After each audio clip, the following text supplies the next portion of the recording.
전도자의 62가지 삶에 대해서 앞으로 좀 구체적으로 말씀을 드리려고 합니다.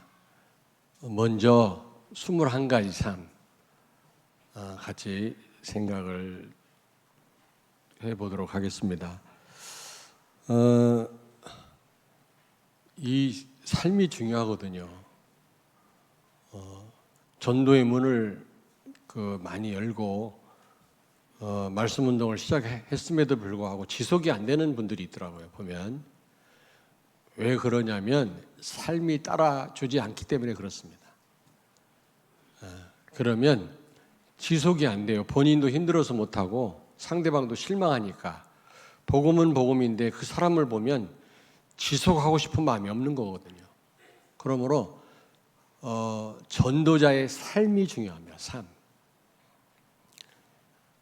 참된 믿음은 행위를 수반한다고 그랬잖아요. 우리가 완전할 수는 없지만 행위로 구원받은 건 아니지만 정말 우리가 구원받은 하나님의 사람이요 믿음이 있다라고 한다면 삶이 따라가야 되거든요. 행위를 수반해야 됩니다. 예수 믿는다고 하면서 막 엉터리로 사는 사람 많잖아요. 그 사람은 진짜 구원받은 사람인지 아닌지 한번 검증해 봐야 돼요. 성경에 분명히 이렇게 말씀했거든요. 열매를 보고 그 나무를 안다고요. 나무를 한 번도 안 봤어도 좋은 열매를 맺는 나무는 좋은 나무임에 틀림이 없는 겁니다. 그러므로 이 삶이 중요하거든요. 근데 이 전도자의 삶을 살려면 세 가지 근본 언약을 여러분이 완전 내 것으로 만들어야 됩니다.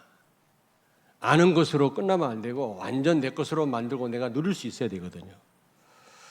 이게 바탕이 돼야만 18가지 삶이 나타나는 것입니다. 삶이 되어지는 거죠. 물론 불신자 가운데도 착한 사람 많아요. 그러나 분명 한계가 있고요. 그렇게 살려면 죽을 고생해야 되고, 그리고 하나님이 기뻐하시지 않는 삶입니다. 그건 종교인이지 정말 하나님의 자녀가 아니죠. 하나님의 복음의 특징은 되어지는 것입니다.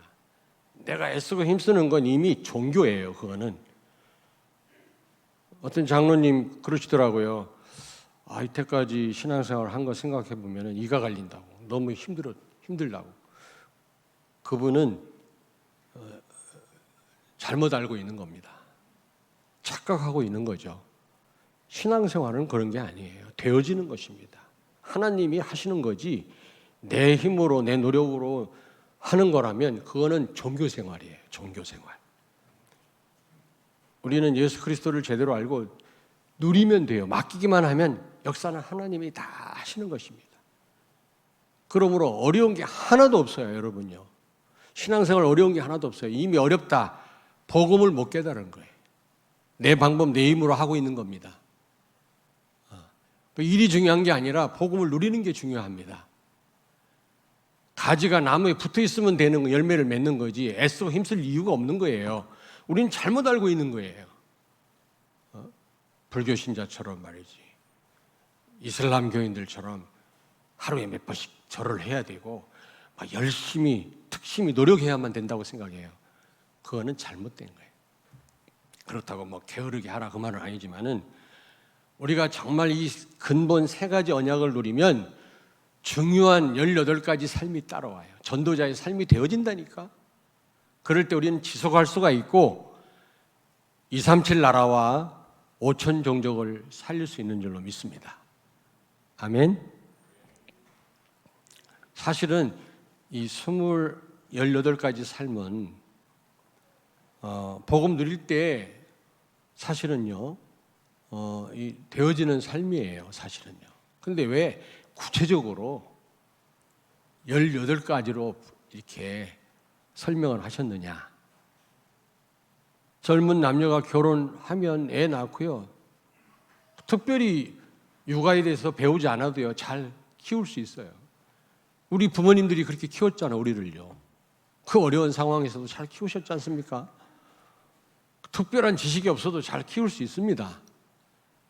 그러나 육아에 대해서 좀 알면 키우는 일에 더 도움이 되겠죠. 마찬가지. 여러분이 복음 누리면 18가지의 삶이 되어집니다. 그러나 구체적으로 어떤 삶을 살아야 되는지 알면 더더욱 도움이 되는 거예요. 그래서 이 부분에 대해서 좀 설명을 해달라고 설교해 주시면 안 되나요? 부탁하는 분들이 계시더라고. 그래서 하나님의 음성으로 듣고 제가 가능하면 쉽게 먼저는 21가지, 그 다음에 이제 62가지 그 삶에 대해서 좀 제가 매주일마다 설교하려고 합니다. 여러분이 이 말씀을 듣고 여러분 삶 속에 이런 삶이 되어지기를 주의 이름으로 축원합니다. 자, 첫째로 근본 언약이 뭐냐? 이게 안 되면 삶이 안 되어집니다.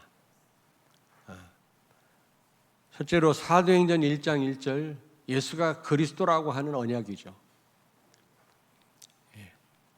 우리 올해 교회 표어가 복음화 보좌와 서밋합니다.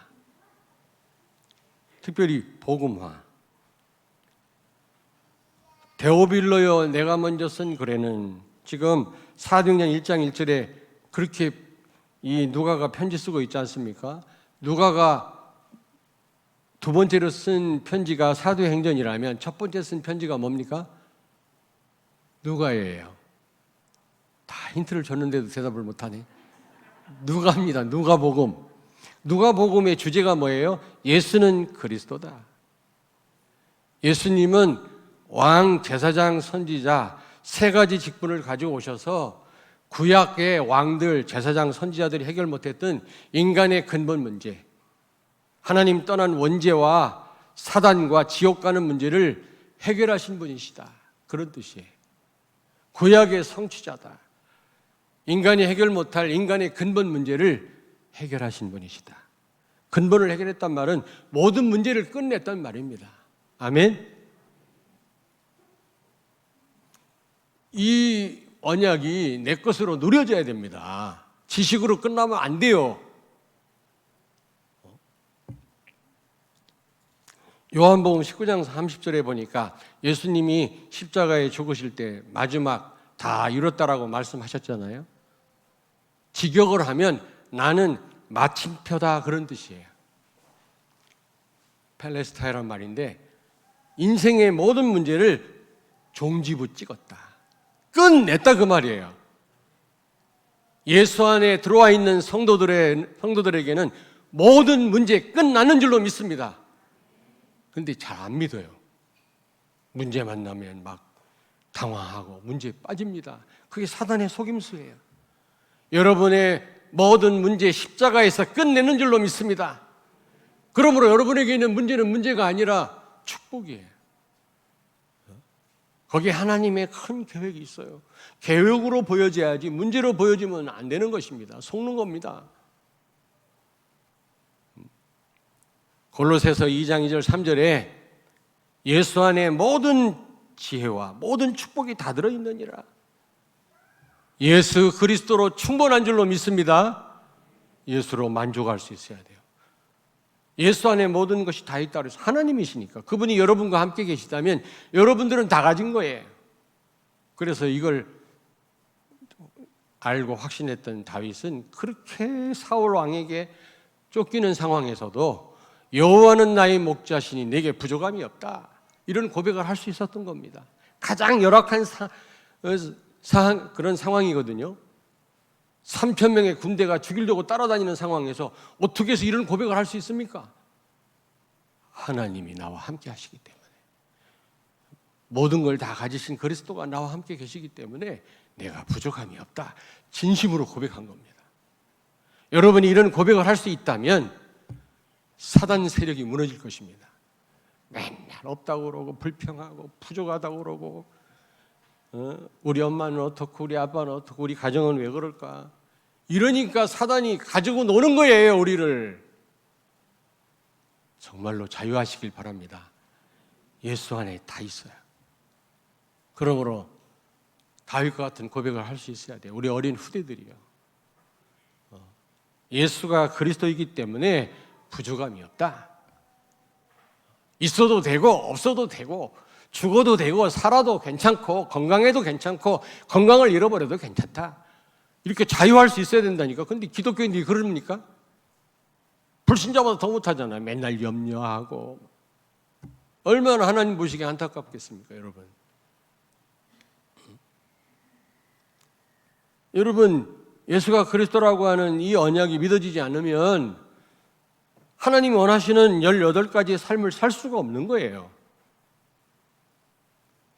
천주교에서는 예수만 가지고 안 된다는 겁니다. 마리아까지 믿어야 구원받는다는 겁니다. 마리아가 도와줘야 된다네. 이 사단의 역사입니다. 예수로 충분하고 예수로 만족하고 예수로 행복하시길 주의 이름으로 축원합니다. 저는 염려 없어요. 왜냐하면 예수님 내 안에 계시니까. 아직까지 있어도 되고 없어도 되고. 벌써 사람의 영향을 받는다. 그 말은 오직 예수가 아니기 때문에 그래요. 돈 때문에 흔들린다. 이미 예수로 만족 못해서 그래요. 그래가지고 어떻게 세계를 살립니까?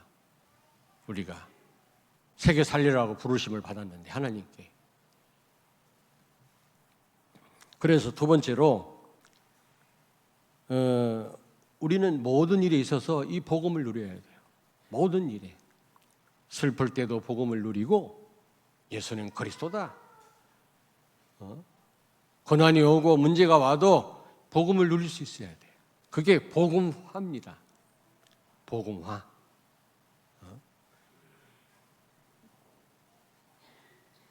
평상시 잊고 살다가 문제 오면 예수가 그리스도야.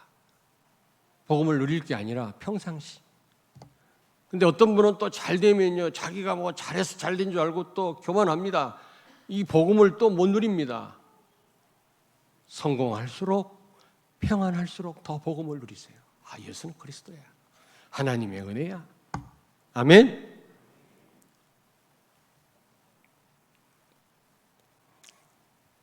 그래서 이 복음화란 말은 오직에 근접해라. 그 말이에요. 오직에. 근접. 가까이 간단 말이거든요. 접근한단 말이거든요. 오늘보다 내일이, 내일보다 모레가 달라져야 돼요. 우리는 시간이 가면 갈수록 오직 예수가 되어져야 될 줄로 믿습니다. 그게 복음화예요. 오늘보다 내일이, 내일보다 모레가 더 그리스도와 멀어진다면 그건 복음화 되는 게 아니지요. 그거는 변화가 아니라 변질이죠. 변질되는 교인이 얼마나 많아요. 조금 문제 온다고 그리스도와 멀어지고 언약을 놓치고 복음을 못 누리는 사람 많잖아요. 그런데 여러분과 나는 올 한 해 우리 교회 포효처럼 날마다 복음화 되기를 바랍니다. 오직에 근접하시길 바랍니다. 이해되시나요? 쉽게 설명하려고 얼마나 기도했는지 몰라. 그리고 네 번째로 창세기 3장, 6장, 11장을 버려야 돼요. 가차없이. 내 중심, 물질 중심, 성공 중심 이거 버려야 됩니다. 그래야 우리가 예수가 그리스도라고 하는 이 복음을 내 것으로 누릴 수 있고요. 우리가 복음화 될 수가 있는 겁니다. 가장 방해되는 게 나거든요. 네가 아니에요. 나예요. 저 사람이 아니에요. 나라니까. 출애굽은 됐지만 출자가 안 됐다니까요. 말은 주여 주여 하면서도 내가 주인이거든요. 그러니까 복음화가 안 되는 거예요. 변화가 없는 거예요. 똑같은 거예요. 여러분, 예수님이 주인이다. 어떤 관계인지 아십니까? 고대에는 주인이 종을 죽일 수도 있었어요. 사장님하고 사원과의 관계 정도가 아니에요. 예수님은 주인이라고 할 때는 너 죽어. 그러면 죽을 수 있어야 돼요. 스데반이 죽었잖아요. 바울이 순교했잖아요. 예수님의 12 제자 가운데 12명이 순교했잖아요. 안 그래요? 바울이 아파서 기도했는데 하나님 너 아픈 채로 있어. 아픈 채로 있는 게 은혜로 알았어요. 우리는 꼭 나야 되잖아요. 우리는 꼭 성공해야 되잖아요. 내 뜻대로 돼야 되잖아요. 내가 주인입니까? 하나님이 그렇게 하시는데요. 그걸 은혜로 받을 수 있어야지. 좋은 것만 은혜입니까? 버려야 돼요. 물질 중심, 성공 중심, 나 중심. 두 번째입니다. 근본 언약 두 번째, 사도행전 1장 3절 하나님의 나라에 대해서 예수님이 40일을 설명했다고 했거든요. 보좌화입니다. 보좌화. 누가복음 11장 20절에 보니까 하나님의 손을 힘입어서 귀신을 쫓아내면 하나님의 나라가 이미 너희에게 임하였느니라. 예수님이 참 왕으로 오셔서 사단 권세를 박살내셨어요. 하나님 모르게 하고 우리를 지옥으로 끌고 가고 우리를 망하게 하는 이 사단의 세력을, 우리 가정을 무너뜨리는 이 사탄의 세력을 완전히 결박하신 줄로 믿습니다. 요한일서 3장 8절에 하나님의 아들 예수가 나타나신 것은 마귀의 일을 멸하려 하심이니라. 그러므로 예수 그리스도 이름으로 사단이 떠나간다면 이미 우리에게 하나님 나라가 임하게 된 것입니다. 예수 그리스도를 통해서 우리가 하나님 백성이 되었고 하나님의 통치를 받는, 우리가 가는 곳마다 하나님 나라 임하는 그런 축복을 우리가 받은 줄로 믿습니다. 그렇다면 모든 일에 시공간을 초월하는 응답을 받아야 돼요. 보좌의 능력을 체험하셔야 됩니다. 모든 일에. 무슨 얘기인지 아시겠습니까? 저는 어느 곳에 가든지 잠깐 기도하는데요. 이곳에 하나님의 나라 임하게 하옵소서. 식당에 가도 그 기도해요. 사무실에 가도 그 기도해요. 성도 신방 가도 이곳에 하나님의 나라 임하게 하옵소서. 하나님의 통치가 이루어지게 해주옵소서. 하나님의 통치가 이루어지면, 성령이 역사하시면 귀신의 세력은 떠나가요. 저주의 세력은 물러갑니다. 눈에 안 보이지만. 여러분, 한 곳에서만, 어느 때만 여러분 시공간을 초월하는 그런 응답 받으시지 말고 모든 곳에서, 모든 일에서 하나님 나라 임하는 체험하시길 주의 이름으로 축원합니다. 하나님의 통치를 받으셔야 돼요. 그래서 여러분이 항상에 근접하셔야 돼요. 항상. 어느 때만 하나님의 통치를 받는 게 아니라 항상 어느 곳에 있든지 무엇을 하든지 어떤 상황에서든지 여러분이 가는 곳마다 하나님 나라 임하는 이 응답을 받게 되기를 주의 이름으로 축원합니다. 그게 바로 보좌화입니다. 보좌화.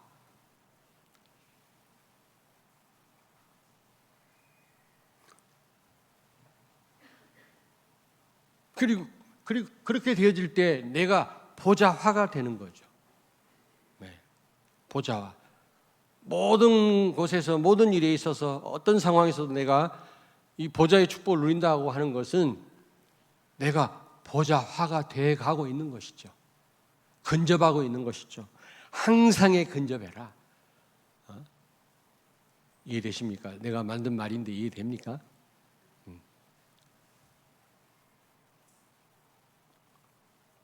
그럴 때 237 나라와 5천 종족을 살릴 수가 있어요. 여러분이 시공간을 초월하는 이런 응답을 받으셔야만 가능한 것입니다. 세계는 넓어요. 70억이 넘어요. 나 하나를 주체 못하는 내가 이런 역사, 하나님 나라, 하나님 통치가 이루어지거나 이 시공간을 초월한 역사가 일어나지 않고는 불가능합니다. 세계 복음화가. 그러나 가능합니다. 시공간을 초월하는 그런 하나님의 능력으로 가능한 줄로 믿습니다. 이걸 보좌화. 예수님이 보좌에 계시면서 성령으로 전 세계를 지금 다스리시고 역사하시잖아요. 이 축복을 언제나 누리시란 말이에요. 그동안은 뭐 가끔 누렸다면 점점 항상 누릴 수 있도록 우리가 근접해 가야 되는 것입니다. 이게 보좌화입니다. 어느 때는 까먹고 처음엔 그래요. 하나님 나라 임하도록 기도해야 되는데 까먹었네. 그러면서 자꾸 우리가 이제 항상으로 근접해 가야 되겠죠. 이걸 보좌화라고 그래요. 보좌화. 세 번째입니다. 근본 언약 세 번째, 사도행전 1장 8절. 서미터입니다. 성령 충만. 성령 충만 받으면 5가지 힘을 얻게 되고 땅끝까지 이르러 증인이 될 것이라고 말씀합니다. 5가지 힘이 뭐죠? 다 같이 시작. 영력, 지력, 체력, 경제력, 인력. 영력은 사단을 꺾는 힘이에요. 지력, 지혜, 지식이 아닙니다. 하나님 주시는 지혜입니다. 이거는 돈 주고 못 사요. 배운다고 되는 일이 아니에요. 그리고 지력, 체력. 우리가 운동도 해야 되지만 진짜 우리에게 체력은 하나님이 주시는 겁니다. 아무리 운동해도요. 병든 사람 난 많이 봤어요. 아니 진짜라니까. 운동하지 말란 말이 아니라 해야 되지만 운동만 한다고 될 일이 아니란 말이에요. 건강도 하나님 주셔야 되는 줄로 믿습니다. 아멘. 맨날 예배 놓치면서 등산 다니시는 분, 그런 분은 우리 교회에 없다고 누가 뭐라고 했어요. 괜히 찔려가지고. 그리고 경제력. 돈 필요합니다. 하나님 주시는 경제가 진짜 사람을 살리지 그렇지 않으면 타락으로 가요. 돈 많이 벌면 벌수록. 돈 때문에 불행하게 된 사람 얼마나 많아요. 오히려 돈 없는 게 낫지 그게. 건강해가지고 못된 짓 하는 사람 얼마나 많아요. 오히려 병든 게 나아요 그게요. 내 말이 틀렸습니까? 복권 당첨돼가지고 가정 박살난 사람들 얼마나 많아요. 그 통계를 쫙 뽑아놨는데 보니까요 거의 다가 다 무너졌더라고요. 가난한 게 낫지. 이게 광 대표가 암 걸려가고 이게 주저앉는 분이 있어요. 남자분인데 불쌍해서 기도해 줬더니 이 암이 났어요. 이걸 치료할 수 없다고 병원에서 손을 들었는데 너무 불쌍해서 기도했는데 이게 났어요. 나니까 막 교회 와서 사람들 만나는 사람마다 막 간증하고 그러더라고. 하나님이 나를 치료해 줬다고. 광 대표가 주저앉는 암도 있더만 별 암이 다 있어요. 근데 하나님 은혜로 나았다고. 근데요 얼굴이 잘생겼어 그 사람이. 상상이 안 되면 나를 보면 돼. 잘생긴 사람인데 인간이 바람을 피우더라고. 이거 하나님 낫게 해주니까 재발돼서 죽었어. 저는 그래서 건강한 게 다 축복이 아니구나. 하나님 모르고 복음 모르면 그게 저주구나. 여러분 자녀가 공부만 잘하면 됩니까? 지능 범죄자가 됩니다. 하버드 대학 보내면. 정치인들 보세요. 얼마나 악한 인간들 많아요. 복음을 막고요. 자기만을 위해 살고요. 백성이 어떻게 되든 말든. 전부 엘리트들 아닙니까? 복음 모르면 그렇게 돼요, 여러분.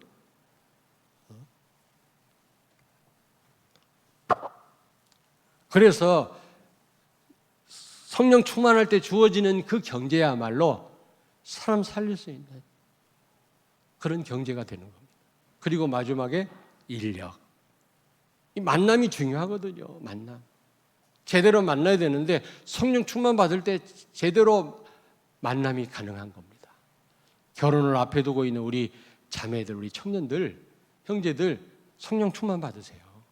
그냥 공부를 얼마나 했나, 돈이 얼마나 많은가, 키가 얼마나 큰가 이런 것만 따지지 말고 전부 그거 따진다니까. 제일 중요한 게 이 사람이 예수 믿는지 안 믿는지, 복음 확실한지. 복음 확실하지 않으면 좀 몇 년 동안 아니면 짧은 기간이라도 복음을 알게 해서 결혼을 해야 돼요. 나중에 코피 터져요. 코피 터져. 이렇게 말을 해도 안 들어. 그래놓고 나중에 평생 고생해.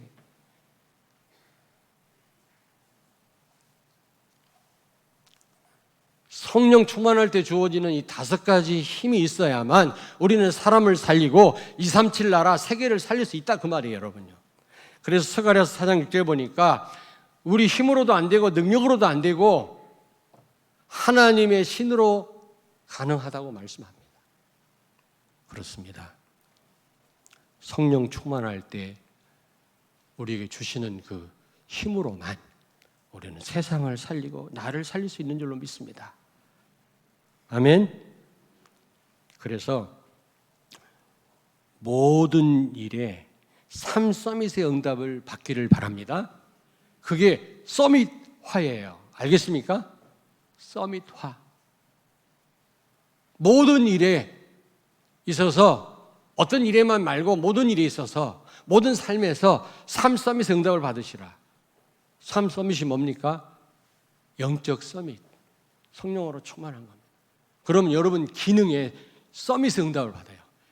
여러분 학업에 사업에 하나님의 역사가 일어난다니까. 그래 안 그래요? 요셉 보세요. 다윗 보세요. 그리고 그러다 보면 싸우지 않고도 문화를 바꿀 문화 서밋의 응답을 받아요. 여러분이 불신자하고 경쟁할 수 있다고 생각합니까? 저는 불신자들한테 많이 맞았는데요. 전도하다가. 여러분 불신자하고 경쟁이 가능합니까? 불신자 못 이깁니다. 돈 많아요. 권력이 있어요. 똑똑해요. 근데 제일 불신자가 두려운 거는 수단 방법을 안 가려요. 죽일 수도 있어요. 엄한 짓을 다 해요. 우리는 그렇게는 못하잖아. 하나님 자녀인데. 얻어맞으면 맞았지 같이 싸울 수는 없잖아요. 그렇다고 막 미련하게 맞으란 말은 아니지만, 그래서 불신자하고 경쟁이 안 돼요. 여러분요. 그들을 능가해야 되거든요. 능가하는 비결이 뭡니까? 3서밋의 응답을 받는 겁니다. 서밋. 서밋이란 말은 아주 높이 된단 말이거든요. 최고의 자리에 올라간다는 그런 말이거든요. 우리가 육신적으로는 최고가 안 된다 할지라도 영적으로 우리가 성령 충만 받으면 서밋이 됩니다. 그러면 아까 말씀드렸던 것처럼 하나님이 5가지 힘을 주세요. 그러면 우리 학업에, 우리 사업에, 가정에 역사 일어나요. 틀림없이 하나님이 함께 하니까. 그런 사람은 불신자가 감히 경쟁할 수 없어요. 그들을 능가하니까요. 그래야 불신자를 살릴 수가 있는 겁니다. 불신자 가방만 들어줘 갖고 기독교인이 비호만 맞춰가지고 어떻게 불신자를 살립니까? 어디 감히 왕 앞에 가서 바울이 복음을 전합니까? 서밋 응답을 받으니까 가이사 앞에서 복음을 증거할 수가 있었던 겁니다. 그래서 여러분이요 24 서밋에 근접하시길 바랍니다. 1시간, 2시간이 아니라 하루에 반 시간이 아니라 반이 아니라 그냥 24시간 하루 종일 이 3서밋 응답을 받으세요. 그게 바로 뭐예요? 서밋화다. 이해됩니까? 이해되면 이해된다고 좀 대답 좀 하세요. 이런 말을 만들어내기 위해서 얼마나 기도했는지 아십니까? 근접한단 말이에요. 변화되시길 바랍니다. 오늘보다 내일이, 내일보다 모레 이 서밋의 응답을 받으세요. 오늘 이만큼 받으면 내일은 또 다 놓치고 모레 또 더 놓치고, 이거는 변질이지 변화가 아니에요. 우리가 변화되는 삶을 살아야지. 오늘은 이만큼 우리가 보좌화의 축복을 누렸다면 내일은 더 많이 우리는 이 응답을 받아야 되지 않겠습니까? 그렇게 될 때 여러분 사도행전 13장, 16장, 19장, 다시 말하면 무속, 점술, 19장이 뭐예요? 마술, 우상문화, 귀신문화, 음란문화를 우리는 정복하고 바꿀 수가 있는 것입니다. 이 3서밋의 응답을 24시간 받지 않고는 우리는요 이 문화 바꿀 수 없어요. 오히려 문화에 정복을 당하거나 우리 자녀가 문화에 동화될 수밖에 없어요. 그러면 안 되잖아요. 문화를 바꿔야 돼요. 애굽 문화를 모세가 뒤집었던 것처럼 10가지 재앙을 통해서 우리 후대들이 이 귀신 문화, 잘못된 이 우상 문화, 마술 문화, 무속 문화를 확 뒤집어 엎어야 돼요. 그러려면 이 3서밋 응답을 받아야 돼요. 그래서 24서밋에 우리는 늘 근접해 나가야 됩니다. 이걸 서밋하라고 그래요. 결론입니다. 결론. 이럴 때 여러분 18가지 전도자의 삶이 되어집니다. 이 세 가지 근본 언약을 내 것으로 누리면 여러분, 내가 복음화, 보좌와 서밋화가 되어지면 천명, 소명, 사명을 알게 되고 당연, 필연, 절대를 알게 되고 일심, 전심, 지속의 삶을 살게 되고 오직 유일성, 재창조의 삶을 살게 되고요. 18가지 삶이 사라집니다. 그런 삶이 되어집니다. 그럼 이런 부분도 한 주간 한 주간 3개씩 제가 자세하게 설명을 드리려고 합니다. 그렇게 될 때 여러분이 237 나라와 5천 종족을 살리게 될 줄로 믿습니다. 이를 놓고 여러분이 사도행전 1장 14절 말씀처럼 여러분이 기도하시기 바랍니다. 아멘. 예, 기도하시면 이런 삶이 여러분에게 되어져요. 그런 여러분을 통해서 하나님은 전 세계로 문을 여실 줄로 믿습니다. 지속하게 하실 줄로 믿습니다. 안디옥 교회 교인들처럼 저 사람은 과연 그리스도인이구나. 크리스찬이라는 말이 안디옥 교회에서부터 시작됐거든요. 사도행전 11장부터 시작됐거든요. 크리스찬은 말이 그때부터 나온 말이에요. 그리스도인이구나. 개독교네. 삶이 없어서 그래요. 복음도 모르고요. 그래서 그래요. 그러면 안 되지 않습니까? 그리스도인이구나. 전도자구나. 그래서 사람들에게 인정받고 전 세계로 문이 열리는 여러분의 전도자의 삶이 되길 주의 이름으로 축원합니다. 기도하겠습니다. 하나님 은혜를 감사합니다. 복음화, 보좌와 서밋화가 되어져서 전도자의 삶을 살게 하여 주옵소서. 그래서 부족한 우리들을 통해서 237 나라와 5천 종족을 살리게 해주시고 교회를 살리게 해주시고 나와 우리 가문을 살리게 해 주시옵소서. 예수님의 이름으로 기도하옵나이다. 아멘.